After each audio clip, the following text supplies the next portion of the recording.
Hai, di video kali ini gue bakal ngasih kalian sebuah tutorial cara untuk update BIOS baik itu di motherboard, PC, komputer, ataupun laptop kalian. Tapi sebelumnya kita intro dulu.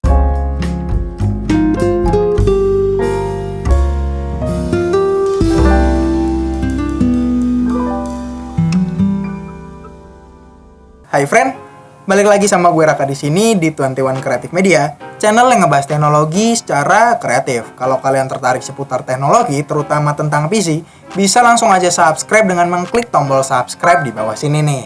Biar kalian nggak ketinggalan video-video terbaru dari channel ini.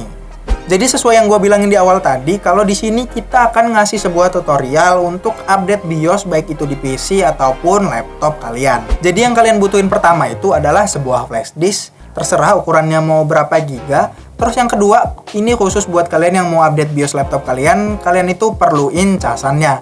Karena untuk update BIOS laptop itu biasanya syarat minimalnya itu adalah baterai kalian harus di atas 20% dan juga harus sambil dicas. Kalau nggak kayak gitu, biasanya programnya akan menolak untuk dijalanin.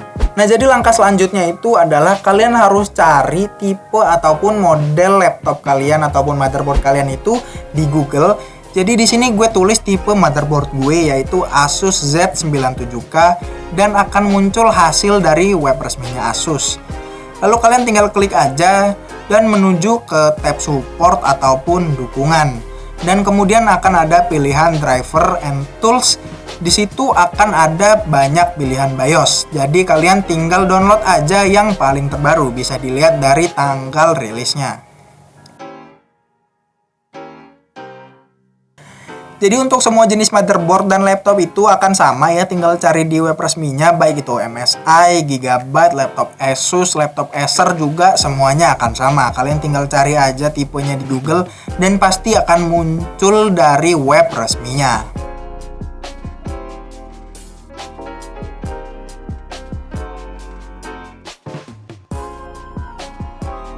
Nah, jadi untuk tahu tipe motherboard kalian itu biasanya udah ada tulisannya di motherboardnya. Sementara untuk laptop itu ada di stikernya. Jadi kalau kalian udah download itu biasanya kalian akan dapetin sebuah file RAR ataupun zip yang harus kalian ekstrak terlebih dahulu.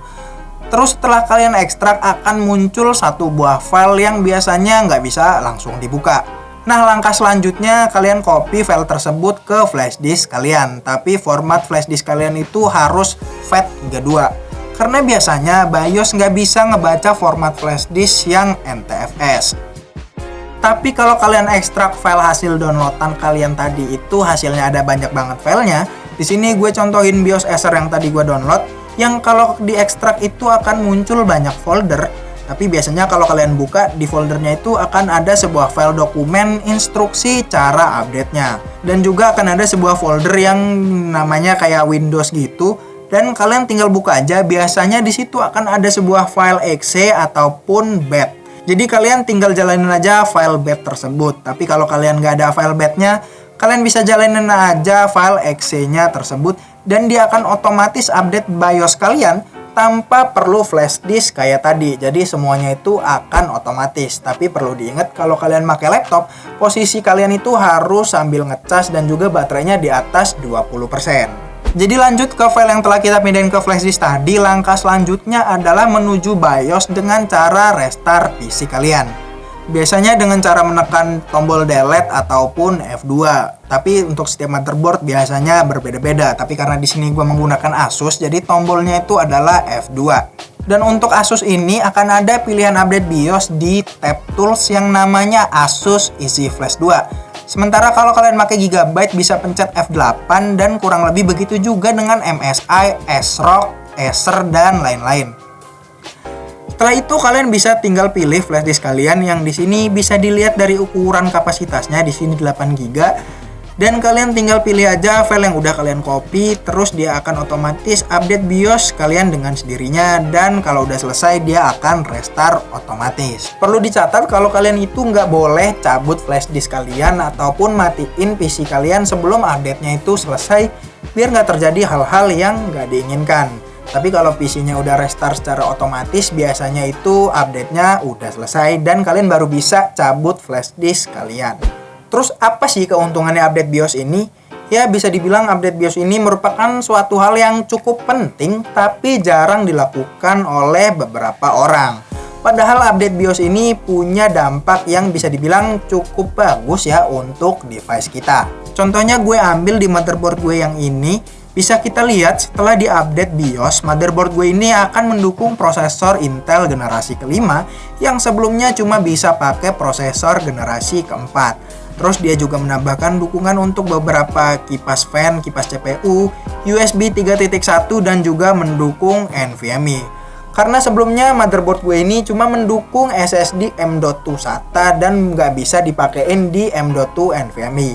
Tapi setelah update BIOS, dia akan langsung bisa make SSD M.2 NVMe yang speednya itu bisa dibilang kenceng banget. Dan gue ada sedikit cerita yang pernah gue alamin saat ngerakit sebuah PC kawan gue yang dulu itu pakai prosesor AMD Ryzen 1700X dengan motherboard MSI X370 Tomahawk. Ya itu saat pertama kali Ryzen rilis, dia langsung beli dan ngerakit PC dengan spek kayak gitu. Terus setelah gue rakit, suhu prosesornya ini baru dihidupin aja bisa langsung 80 bahkan sampai 100 derajat Celcius. Terus setelah gue cari masalahnya, mulai dari gue bongkar lagi rakitan gue itu, gue lihat kipas fansnya nyala apa enggak, nempel apa enggak, tapi suhunya masih tetap 80 derajat sampai 100 derajat Celcius. Dan akhirnya gue bingung ya, ini kenapa sih sebenarnya, apa prosesornya konslet atau gimana? Tapi setelah gue cek web resminya MSI, di situ ada sebuah BIOS update yang di situ bisa dibilang memperbaiki bug di mana prosesor Ryzen 7 itu dia nggak bisa ngebaca temperaturnya secara normal. Jadi bisa dibilang BIOS yang gue pakai sekarang ini itu ada sebuah bug di mana temperaturnya itu akan selalu nunjukin 80 sampai 100 derajat. Dan setelah gue update BIOS, semua masalah itu langsung selesai dan suhu prosesornya itu kembali ke 30-an dan 40-an saat pertama dihidupin. Jadi bisa dibilang update BIOS ini bisa memperbaiki beberapa masalah yang ada di PC kita. Nah, jadi itu dia tutorial cara update BIOS di PC, motherboard, ataupun laptop kalian. Kalau kalian ada kendala ataupun kalian mau request tutorial lainnya dari gue, bisa tulis di kolom komentar di bawah. Oke, kalau gitu sekian aja video dari gue kali ini. Kalau kalian merasa suka dengan video ini, kalian bisa like. Kalau kalian tidak suka, kalian bisa dislike. Dan kalau kalian merasa video ini bermanfaat, kalian bisa share video ini ke teman-teman kalian, ke keluarga kalian, ke grup-grup Facebook, ataupun WhatsApp kalian. Dan buat kalian yang belum subscribe channel ini, buruan subscribe ya dengan mengklik tombol subscribe di bawah sini. Biar kalian gak ketinggalan video-video terbaru dari channel ini. Dan buat kalian yang belum follow kita di Instagram ataupun gabung grup diskusi kita di Facebook, kalian bisa langsung follow aja di @21creativemedia. Linknya akan gue taruh di kolom deskripsi di bawah. Jadi sekian aja dari gue, sampai ketemu di video berikutnya. Gue pamit undur diri. Gue Raka, signing out.